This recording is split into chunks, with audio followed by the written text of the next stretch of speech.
দুনিয়াতে দেখার বাকি রয়েছে আর কি।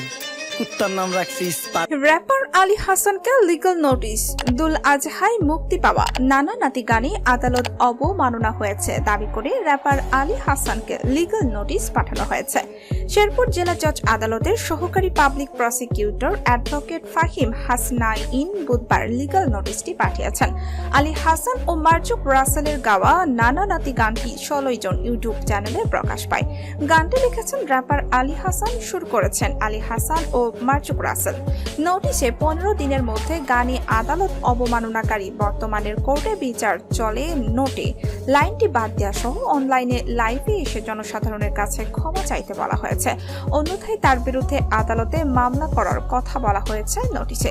লিগ্যাল নোটিশ পাঠানোর বিষয়টি নিশ্চিত করে অ্যাডভোকেট ফাহিম হাসনাইন বলেন, গানটির 1 মিনিট 18 সেকেন্ডে বলা হয়েছে বর্তমানের কোর্টে বিচার চলে নোটে, যা আদালত অবমাননা করার শামিল। ফাহিম হাসনাইন বলেন, এই লাইনের কারণে দেশের বিচার ব্যবস্থা এবং আদালতের প্রতি সাধারণ মানুষের ভুল ধারণার উদ্ভব হয়েছে, ফলে মানুষের আইনের প্রতি আস্থা হারানোর আশঙ্কা রয়েছে। তাই আলী হাসানকে নোটিশ পাওয়ার সঙ্গে সঙ্গে গানের ওই লাইনটি বাদ দিয়ে অনলাইন লাইভে এসে ভুল স্বীকার করে সাধারণ জনগণের কাছে ক্ষমা চাইতে হবে। দর্শক বন্ধুরা, ভিডিওটি আপনাদের কাছে কেমন লেগেছে তা অবশ্যই কমেন্ট করে জানাবেন। ভিডিওটি ভালো লাগলে শেয়ার করে দিবেন। ধন্যবাদ।